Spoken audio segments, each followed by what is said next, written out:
नमस्कार, आदाब। मैं नवेद सिद्दीकी। आज 12 सितंबर सन 2025। आप सुन रहे हैं Samajwadi party updates. Samajwadi party के अधिकृत YouTube channel @Samajwadi party TV पर लाइक करें, शेयर करें, सब्सक्राइब करें, बेल आइकन जरूर दबाएं ताकि सीधा संवाद आप तक पहुंचाया जा सके।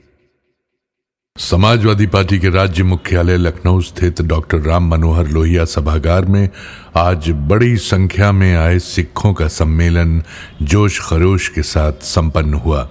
सभागार बोले सो निहाल, सत श्री अकाल और वाहे गुरु जी का खालसा, वाहे गुरु जी की फतेह के नारों से गूंजता रहा। सिख समाज ने समाजवादी पार्टी के राष्ट्रीय अध्यक्ष एवं पूर्व मुख्यमंत्री श्री अखिलेश यादव पर भरोसा जताते हुए आगामी विधानसभा चुनाव में समाजवादी सरकार और श्री अखिलेश यादव को मुख्यमंत्री बनाने को अपनी इज्जत का सवाल बताया है। कार्यक्रम का आयोजन श्री तेजिंदर सिंह विर्क रामपुर और सरदार कुलदीप सिंह भुल्लर पीलीभीत ने किया। सिख सम्मेलन में मुख्य अतिथि श्री अखिलेश यादव ने सिख साहिबान का आभार जताते हुए कहा कि सिख बहादुर कौम है। उन्होंने अपने परिश्रम से जोखिम उठाकर दुनिया भर में अपनी पहचान बनाई है।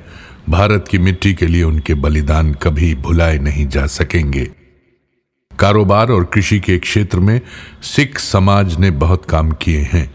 उत्तर प्रदेश के तराई क्षेत्र में सिख समाज ने खेत में पसीना बहाकर कृषि का रिकॉर्ड विकास किया है। सिख समाज के सेवा भाव की सराहना करते हुए श्री अखिलेश यादव ने कहा कि पूरे विश्व में लंगर की परंपरा उन्हीं की देन है। गुरु नानक देव जी का रास्ता जात पात की बुराई से अलग है। सिख समाज में नफरत का भाव नहीं है। श्री अखिलेश यादव ने कहा कि भाजपा बुराइयों से भरी पड़ी है, उसकी पराजय तय है। इन दिनों पीडीए की हवा बह रही है। भाजपा ने किसानों को अपमानित किया है। भाजपा मुनाफाखोर पार्टी है। समाजवादी सरकार में गन्ना किसानों की चिंता होती है। समाजवादी सरकार बनने पर किसान फंड बनाया जाएगा। किसान को परेशान नहीं होने देंगे। सिख समाज भरोसेमंद है। श्री अखिलेश यादव ने कहा कि समाजवादी सरकार में ऐसी व्यवस्था होगी जिसमें किसान सीधा बाजार से जुड़ जाएगा। इसके लिए सरकार के सहयोग से मंडियां स्थापित होंगी जिनका संचालन स्वयं किसान करेंगे। विश्व स्तरीय इंफ्रास्ट्रक्चर बनेगा। किसानों के लिए सेंटर ऑफ एक्सीलेंस स्थापित होगा। समाजवादी मानते हैं कि जब किसान खुशहाल होगा तभी भारत तरक्की कर सकेगा। सिख समाज के प्रतिनिधि वक्ताओं ने कहा कि समाजवादी सरकार में सिख समाज के साथ न्याय होता है। वे लोग हमेशा उनके ऋणी रहेंगे। वक्ताओं ने डीएपी खाद की कालाबाजारी की चर्चा की और कहा कि किसान परेशान है। इस अवसर पर सिख समाज की ओर से कुछ प्रमुख मुद्दों एवं सुझावों से अवगत कराया गया। इसके अनुसार किसान आंदोलन में शहीद किसान परिवारों को न्याय व सम्मान, प्रदेश के किसानों को जमीनों का मालिकाना हक एवं एमएसपी की गारंटी मिले। सरकार बनने पर सिख धर्म के साथ धार्मिक भेदभाव व सामाजिक सुरक्षा के लिए विशेष कानून बनाया जाए एवं वर्तमान में समाज के विशेष धार्मिक पर्वों एवं आयोजनों पर अखिलेश यादव जी की उपस्थिति का अनुरोध है। इस अवसर पर श्री अखिलेश यादव को श्री सिमरनजीत लाडी ने सिखों की शान पगड़ी पहनाकर सम्मानित किया।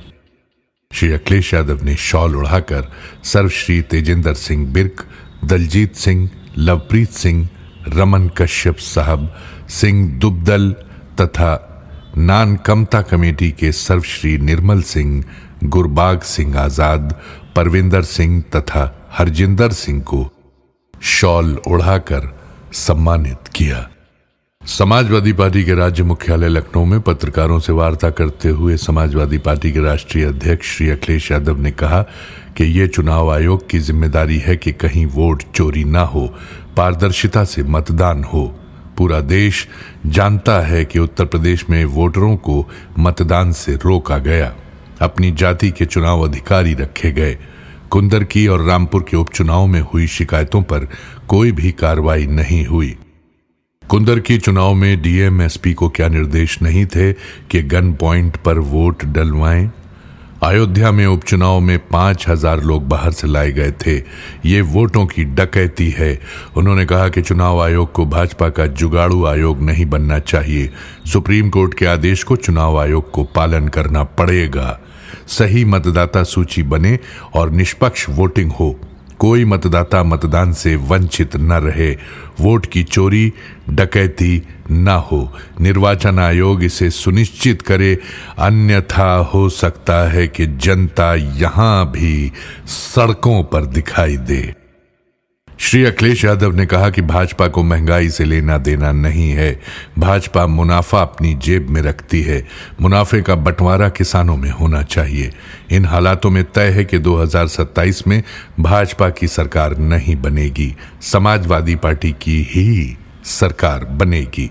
श्री अखिलेश यादव ने कहा कि उत्तर प्रदेश में स्वास्थ्य सेवाएं चौपट हैं। अस्पतालों में सही इलाज नहीं मिल रहा है। गलत इंजेक्शन लगने से गोंडा में एक महिला की मौत हो गई। केवल स्वास्थ्य ही नहीं, अन्य विभागों में भी लूट मची है। जब भाजपा सरकार जाएगी तभी स्वास्थ्य सेवाएं सुधरेंगी। भाजपा जनता के लिए काम नहीं कर रही है। श्री अखिलेश यादव ने कहा कि भाजपा सरकार में हिरासत में मौतों का रिकॉर्ड बन रहा है। गुजरात के बाद उत्तर प्रदेश में सर्वाधिक हिरासत में मौतें हुई हैं। अभी तक दूसरे मारे जा रहे थे। भाजपा को अब जब अपने ऊपर बीता है तब दर्द समझ में आया होगा। श्री अखिलेश यादव ने कहा कि भाजपा सरकार में भ्रष्टाचार और अन्याय इतना बढ़ गया है कि अब राजधानी में न्याय के लिए जहर खाने वाले आ रहे हैं। आज फिर सीएम हाउस के बाहर किसी ने जहर खा लिया। आखिर सिस्टम की खराबी के पीछे कौन है? श्री अखिलेश यादव ने कहा कि पड़ोसी देश में शांति होनी चाहिए, ये भारत सरकार की प्राथमिकता होनी चाहिए। उन्होंने देश में महिलाओं एवं बच्चियों की असुरक्षा के मामलों के साथ किडनैपिंग और डिजिटल अरेस्ट की बढ़ती घटनाओं पर चिंता जताई। जौनपुर में फेक एनकाउंटर हुआ, हम क्या उम्मीद करें? श्री अखिलेश यादव ने कहा कि भाजपा में अंदरूनी लड़ाई चल रही है, हम उनकी लड़ाई का नुकसान क्यों झेलें? पंजाब में बाढ़ की स्थिति पर उन्होंने कहा कि वहां बड़े पैमाने पर लोगों की जानें गई हैं। उनकी फसल के नुकसान की भरपाई के लिए पूरा मुआवजा सरकार दे और उत्तराखंड हिमाचल प्रदेश को भी मुआवजा दे। घर मकान की मदद हो, विशेष पैकेज का ऐलान हो। श्री अखिलेश यादव ने कहा कि सिख समाज के बहुत प्रतिष्ठित सम्मानित संगठन से जुड़े लोगों ने जो ज्ञापन दिए हैं, आने वाले समय पर समाजवादी सरकार बनने पर हम लोग उस पर पूरा अमल करेंगे। किसान की खुशहाली के लिए उनकी तमाम समस्याएं जो खेती बाड़ी से संबंधित हैं और जो अत्याचार और अन्याय उन पर हो रहा है, उनके निराकरण के लिए काम करेंगे। उन्होंने कहा कि भाजपा के लोग ऊपर से चमकते दिखाई देते हैं, अंदर से खोखले हैं। ये जानकारी समाजवादी पार्टी के मुख्य प्रवक्ता श्री राजेंद्र चौधरी ने दी। इसी के साथ आज की अपडेट्स यहीं समाप्त होती हैं। कल नई अपडेट्स लेकर फिर आपसे मुलाकात होगी, फिर मुखातिब होंगे। तब तक कबूल कीजिए नवेद सिद्दीकी का सलाम, नमस्कार, शुभ रात्रि।